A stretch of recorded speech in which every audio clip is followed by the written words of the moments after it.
আমরা এসেছিলাম শহীদ তানজিম সারওয়ারের বাসায়। এই বাসায় তার আব্বা আম্মা বসবাস করেন, এখানেই তার জন্ম হয়েছে, এখান থেকেই মায়ের কোলে বড় হয়েছে। আমি এই কয়টা মিনিট মন ভরে তানজিম সম্পর্কে তার মায়ের মুখ থেকে কিছু কথা শুনেছি। আমি বুঝতে পেরেছি আল্লাহ তাআলার এক বিশাল নিয়ামত ছিল সে। একেবারে ছোটবেলা থেকে ক্লাস 1 থেকে সে কখনো দ্বিতীয় হয়নি। মেধার দিক থেকে আল্লাহ তাআলা তাকে এই নিয়ামত দান করেছিলেন। তার আম্মা বলেছিলেন যে ছোটবেলা না, বোনটা বলেছিল ছোটবেলা সে মেধাবীও ছিল আবার দুষ্টও ছিল। আমি বললাম ডোন্ট সে দুষ্ট, বলো তুমি চঞ্চল। বলে হ্যাঁ সে চঞ্চল ছিল। তো চঞ্চল কারা হয়? যাদের ব্রেইন উর্বর থাকে, ওই ব্রেইনই তাকে চঞ্চল বানাইয়া সারে। এই জন্য বড় যখন হয় তার ব্রেইনটা পুরা সেট হয়, সেটেল হয়। মানুষ বললে বাবারে বাবা, তুমি ছোটবেলা যে কি ছিলা, এখন তোমার আচরণ থেকে এটা বুঝার কোনো উপায় নাই, তুমি এত ভালো হলা কেন? আসলে আল্লাহ তাআলা ওই যে ব্রেইনের নিয়ামত দিয়েছেন, ছোটবেলা সে থাকে চঞ্চল, একটু বড় হলে সে হয়ে যায় স্থির, এবং তার দ্বারা তার পরিবার, সমাজ, দেশ সবাই উপকৃত হয়। সবারই সৌভাগ্য হয় না দেশের জন্য জীবন দেওয়ার। সে সেনাবাহিনীতে জেনে শুনেই গিয়েছে যে এটা জীবন মৃত্যুর খেলা এবং সেটা দেশ রক্ষার খেলা, এটা জেনেই সে সেখানে গিয়েছে। আলহামদুলিল্লাহ। তার মা বাবাকে এরকম একটা সন্তান দিয়ে আল্লাহ ধন্য করেছেন। আমরা এখানে আসি নাই উনাদেরকে গর্বিত করতে, আমরা এসেছি নিজেরা গর্বিত হতে। এরকম বাপের কপালে চুমু দেওয়া এটা আমার জন্য সৌভাগ্যের ব্যাপার, এবং আমরা মনে করি যে এটা আমাদের নাগরিক জাতীয় দায়িত্ব তাদের প্রতি সম্মান দেখানো। আমি সম্মান দেখানোর জায়গা থেকে এখানে এসেছিলাম। আপনাদের সবার প্রতি, এলাকার মানুষের প্রতি আমার অনুরোধ থাকবে, একটা মাত্র ছেলে তাদের বুকে ছিল, একটা মেয়ে আছে, মেয়েটা তো এখন স্বামীর সংসারে চলে গেছে, বুক তাদের খালি। আপনারা তাদের বুকটা ভরে রাখবেন ইনশাআল্লাহ, তাদের খোঁজখবর নেবেন। আমরাও তাদের পাশে যতটুকু পারি ইনশাআল্লাহ থাকবো। আল্লাহ যেন আমাদেরকে তৌফিক দেন এবং ভবিষ্যতে এরকম আরো সাহসী, আরো মেধাবী, আরো দেশপ্রেমিক বেশি বেশি করে নাগরিক এই দেশে আল্লাহ পয়দা করে দেন। সবাইকে ধন্যবাদ। আমরা কি আপনাকে একটু প্রশ্নই করতে চাচ্ছি, মানে বেশ কিছু বিষয় নিয়ে। বেশ কিছু না, রাত হয়ে গেছে অনেক, একটু বলি, আপনারা টায়ার্ড হয়ে যাবেন। না টায়ার্ড হবে না। আর আপনার কথাগুলো শুনতেই আমাদের ভালো লাগে। আমরা অনেক কিছু জানতে পারি, ইতিপূর্বে আপনার এটা জেনেছি, যদিও আমরা টাঙ্গাইল থাকি, তারপরে অনেক কিছু জেনেছি। নতুন একটু বিষয় নিয়ে আমরা একটু কথা বলতে চাচ্ছিলাম। আমাদের যে প্রধান উপদেষ্টা তিনি নিউ ইয়র্কে বলেছেন যে এই যে অভ্যুত্থান যেটি হয়েছে এটি একদমই পূর্ব পরিকল্পিত বা ডিজাইন করা, যেটা তিনি বলেছেন, সেটার সাথে আপনারা একমত কিনা? এবং পাশাপাশি এর মধ্যে যে বিষয়টি, যদি তানজিম জেবে ডাকাতদের যাদের আক্রমণে তিনি নিহত হলেন, তারা 1 মাস আগেই, মানে এই সরকার পতনের পরে তারা জামিন পেয়েছেন। একইভাবে দেশের শীর্ষ সন্ত্রাসী যারা রয়েছেন তারাও জামিনে এসেছেন। পাহাড় অস্থিতিশীল। সার্বিকভাবে কি এটা কি আমরা কি কোনো অশনি সংকেত দেখছি যে এইভাবে উগ্র কোনো কিছু হবে, বা সেটাকে কেন্দ্র করে আমেরিকা বা বহিঃশক্তিরা বাংলাদেশে করতে পারে, এই ধরনের কোনো কিছু কিনা? অনেক বিশাল বিষয় নিয়ে এসেছেন, শুরু করেছেন টাঙ্গাইল থেকে চলে গেছেন ওয়াশিংটন, বিশাল ব্যাপার এটা। তা প্রথমে আপনি যেটা বলেছেন যে প্রধান উপদেষ্টা তিনি আমেরিকায় গিয়ে বলেছেন যে এই আন্দোলন ছিল একেবারেই পরিকল্পিত। আমি ওনার বক্তব্যের ব্যাপারে কোনো মন্তব্য করব না। যদি আমার মূল্যায়ন আপনি জানতে চান, উনারটা বাদ দিয়ে, উনি ওনার জায়গায় আছেন, আমি আমার নিজস্ব মূল্যায়নটা শুধু বলবো। সবার প্রতি আমার রেসপেক্ট আছে। আমি মনে করি যে আমার চাইতে সবাই আমল ভালো, আমি মনে করি আমার চাইতে সবাই জ্ঞানী। এই রেসপেক্টটা আমি আমার অন্তরে রাখি সবার। কাজে উনার কোনো বক্তব্যের ব্যাপারে আমি মন্তব্য করব না। আমার জানা মতো এই আন্দোলন ছিল ছাত্রদের একটা রাইট ইস্যুর ব্যাপার, অধিকারের ব্যাপার। সেই অধিকারটা অন্য কিছু না। চাকরিতে তারা একটা ভালো কোটার অবস্থান চেয়েছিল, নিজেদের জন্য কোটা ফ্রি একটা অবস্থান চেয়েছিল। আমাদের কোটাতে বেশিরভাগ 56% ছিল বিভিন্ন স্টেক হোল্ডারদের জন্য, একেবারে সীমিত মানুষের জন্য বিশাল অংশ দিয়ে দেওয়া হয়েছিল। তারা দাবি তুলেছিল 18 সালে যে এটা সংস্কার হওয়া দরকার। এক পর্যায়ে তৎকালীন প্রধানমন্ত্রী যেভাবেই হোক তিনি ডিক্লারেশন করলেন যে কোনো কোটাই আর থাকবে না। পরিপত্র জারি হলো, সেইভাবে 2টা রিক্রুটমেন্ট হলো। এবার আবার যখন কিছুদিন গেল, দেখা গেল যে কোর্টের মাধ্যমে সেই আগের অবস্থায় চলে গেল। তখন ছাত্ররা উন্ডেড হলো। উন্ডেড হওয়ার পরে তারা রিয়াক্ট করলো। রিয়াক্ট করতে গিয়ে তারা একটা ধারাবাহিক আন্দোলনের সূচনা করলো এবং অন্য কোনো পয়েন্ট এখানে ছিল না। পয়েন্ট একটাই ছিল যে তারা কোটার সংস্কার চেয়েছিল, কোটা বাতিল নয়। তারা বারবার বলেছে যে যেটা যৌক্তিক এটা থাকবে, কিন্তু অযৌক্তিক থাকবে কেন, আমাদেরকে বঞ্চিত করা হবে কেন, মেধার অবমূল্যায়ন হবে কেন, মেধার স্বীকৃতি দিতে হবে। এই জন্য তারা এই আন্দোলন করেছিল। একটা পর্যায়ে সরকারের দায়িত্বশীল ব্যক্তিদের কিছু দায়িত্বহীন আচরণ এবং কথাবার্তা তাদের গায়ে আগুন ধরিয়ে দেয়। এদের বয়স কম, ইমোশন বেশি, তারা এই বিষয়টাকে খুবই সিরিয়াসলি নেয় এবং এটাকে দমন করার জন্য যে রাস্তাটা, যে পথটা, যে পন্থাটা অবলম্বন করা হয়েছিল, এটা আসলে কোনো যুক্তিসঙ্গত এবং সভ্য কোনো পন্থা না। ফলে একটার পর একটা মোমেন্টাম পেয়েছে আন্দোলন।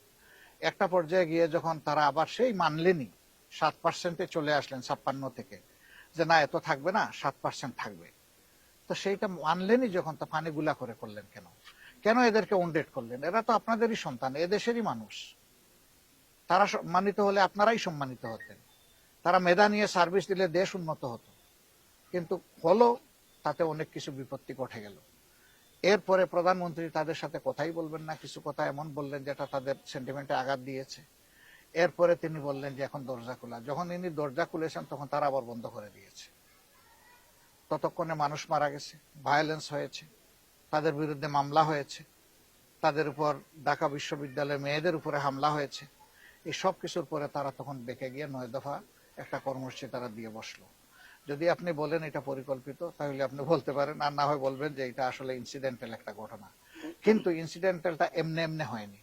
15.5 বছর বিভিন্ন পর্যায়ে যারা নির্যাতিত হয়েছেন, জুলুমের শিকার হয়েছেন, আমি আমার কথা বলতে পারি, আমার দলের কথা বলতে পারি, আমিও তো দফায় দফায় জেলে গিয়েছি, আপনারা জানেন। কেন গিয়েছি? আমি কি চোর ছিলাম, না ডাকাত ছিলাম, নাকি আমি টাকা লুণ্ঠনকারী ছিলাম, না কারো ইজ্জতের উপরে আমি হাত দিয়েছিলাম? আমি তো ওরকম কিছু ছিলাম না। আমার শুধু অপরাধ যে আমি একটা সংগঠন করি যেটা বর্তমান সরকারের বিপরীত দিকে আছে, এর বেশি কিছু না। ঠিক আমার মতো আমি এখানে সকল বিরোধী দলের নেতা কর্মীরা বিপুল সংখ্যায়, তাদের বিরুদ্ধে মামলা হয়েছে, দফায় দফায় নেওয়া হয়েছে, রিমান্ডে নেওয়া হয়েছে, কাউকে ক্রস ফায়ার নামে খুন করা হয়েছে, কাউকে আয়না করে পাঠানো হয়েছে, কারো ইজ্জত লুণ্ঠন করা হয়েছে, গণধর্ষণ করা হয়েছে, অনেক ঘটনা ঘটেছে, আপনারা জানেন এগুলো। এবং উন্নয়নের নামে দেশের টাকা বিপুল পরিমাণ বিদেশে পাচার করা হয়েছে, লুটপাট করা হয়েছে। এই সবগুলার পুঞ্জীভূত একটা ক্ষোভ জন্ম নিয়েছিল। ছাত্ররা শুধু সামনে থেকে নেতৃত্ব দিয়েছে, কিন্তু এখানে 1.5 বছরের শিশু থেকে 90 বছরের বৃদ্ধ পর্যন্ত সবাই রাস্তায় ছিল। জি, আমি একটি প্রশ্ন করতে অতএব চাই। এটা পরিকল্পিত ছিল আমি এটা বলবো না, কিন্তু এটা আল্লাহর দ্বারা নির্ধারিত ছিল যে একটা জুলুমতন্ত্রের এইভাবেই অবসান হবে, তাই হয়েছে। জি, আমার একটি প্রশ্ন রয়েছে। আপনার আচ্ছা, উনি পাশের লোক, আগে প্রতিবেশীর হক বেশি, ওনারা আগে দেই, তারপরে আপনারটা শুনবো। জি, আমি সেটা থাক না, ওইটা আর আমি যেটা বলতে চাচ্ছি সেটা হচ্ছে সম্প্রতি জনাব তারেক রহমান বিএনপির ভাইস চেয়ারম্যান উনি বলেছেন যে আসলে একটি নির্দিষ্ট রোড ম্যাপের কথা উনি বলেছেন যারা অন্তর্বর্তীকালীন সরকারের দায়িত্ব পালন করেছেন, এবং একই সাথে মির্জা ফখরুল ইসলাম আলমগীর তিনিও বলেছেন যে আসলে তাল বাহানা করবে না, এমন ধরনের সে মন্তব্য করেছেন যে তাল বাহানা চলবে না, নির্দিষ্ট করেই সময় বেঁধে দিতে চান উনি, আসলে একটা ইঙ্গিতই করেছেন। এই বিষয়ে আসলে আপনার মন্তব্য? আমি রাজনৈতিক বন্ধুদেরকে সম্মান করি, তাদের কোনো মন্তব্যের ব্যাপারে আমি কোনো মন্তব্যই করব না।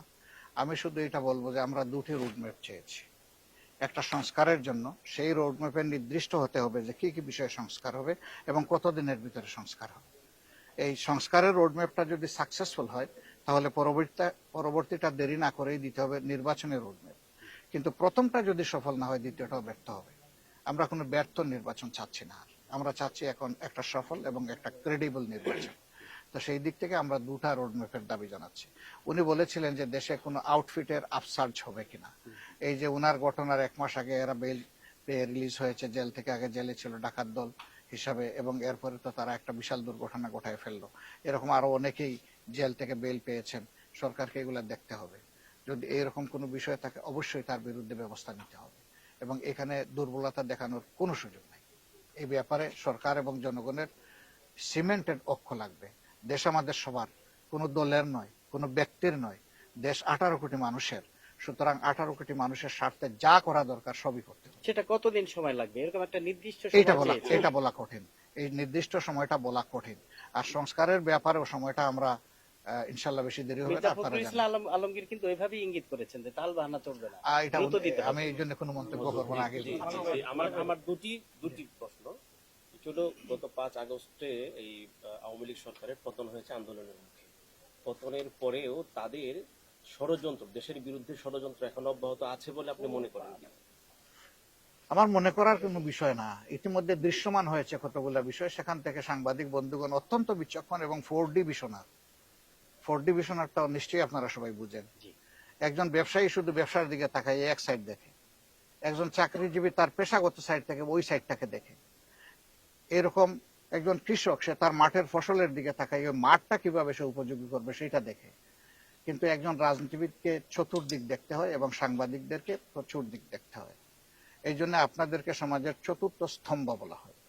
প্রথমটা হচ্ছে লেজিসলেশন, দ্বিতীয়টা জুডিশিয়ারি, তৃতীয়টা হলো এক্সিকিউশন বা এক্সিকিউটিভ বডি, আর চতুর্থ হচ্ছেন যারা জার্নালিস্ট আছেন তারা। তো আপনারা এগুলা খুব ভালো করে বুঝেন। 3-4টা ঘটনা যেগুলা হয়েছে পরপর মিলাইয়া দেখেন। এরপরে আমাদের প্রধানমন্ত্রী যিনি দেশ থেকে চলে গিয়েছেন, অনেকে বলে পালিয়ে গিয়েছেন। আমি একজন রাজনীতিবিদের জন্য এই শব্দটা ব্যবহার করতে আমার নিজেরই লজ্জা হয়, এই জন্য আমি এটা করি না। পালিয়ে যাওয়া কোনো ভালো জিনিস না। আমি বলি যে উনি চলে গেছেন। তো উনি চলে যাওয়ার পরে আবার মাঝে মধ্যে শুনি লিক হয়ে এটা ওইটা কিছু আসে, টেলিফোনিক কনভারসেশন আসে। আমার মনে হয় যে তিনি এখান থেকে সরে গিয়েছেন, নিশ্চয়ই তিনি উপলব্ধি করেছেন যে দেশের মানুষ তাকে ভালোবাসছে না। যেহেতু দেশের মানুষ তাকে ভালোবাসে না, একজন রাজনীতিবিদ আর জোর করে এই মানুষের কাছে আবার নিজেকে প্লেস করা, এটা কোনো বুদ্ধিমতের কাজ হবে এটা আমি মনে করি না। তিনি গিয়েছেন, জাতি মুক্ত হয়েছে, জাতিকে শান্তিতে থাকতে দিন। এখন কথা হলো যে তিনি যদি পারপিট্রেটর হন, অপরাধী হন, কোনো অপরাধ কমিট করে থাকেন, যদি কমন রেসপন্সিবিলিটি তার উপরে আসে, তাহলে তাকে কি বিচারের আওতায় আনতে হবে? অবশ্যই আনতে হবে। সেটা তিনি হন আর আমি হই, যেই হোক, যিনি পারপিট্রেশন করবেন, অপরাধ সংগঠন করবেন, তাকে বিচারের আওতায় অবশ্যই আনতে হবে। আমাদের দল নীতিগতভাবে আমরা এটা ঘোষণা করেছি যে আমরা কারো উপর প্রতিশোধ নেব না, আইন আমরা হাতে তুলে নেব না। কিন্তু সুনির্দিষ্ট অভিযোগ যাদের ব্যাপারে আছে বিভিন্ন অপরাধের, তাদেরকে অবশ্যই আইনের আওতায় এনে শাস্তি দিতে হবে, এটা আমাদের স্পষ্ট কথা। অতএব কে ষড়যন্ত্র করছেন না করছেন এটা বড় কথা না। জাতি কিন্তু এখন খুবই ঐক্যবদ্ধ এবং মজবুত হাতে ঐক্যবদ্ধ। গোটা যুব সমাজের বিরুদ্ধে তারা দাঁড়িয়েছেন এবং যুব সমাজের বিরুদ্ধে দাঁড়িয়ে তারা গণহত্যা করেছেন। নৈতিক দিক থেকে তারা পরাজিত হয়েছেন এবং এখন তাদেরই মূল্যায়ন করতে হবে যে তারা রাজনীতি করার কোনো অধিকার রাখেন কি না। ধন্যবাদ। আর প্রশ্ন আজকে জমা থাকুক। প্রশ্ন এমন মজার জিনিস, সারা রাত যদি চলে এত মজা লাগে, টাঙ্গাইলের মিষ্টির চাইতে আরো মজা। আসসালামু আলাইকুম। ধন্যবাদ।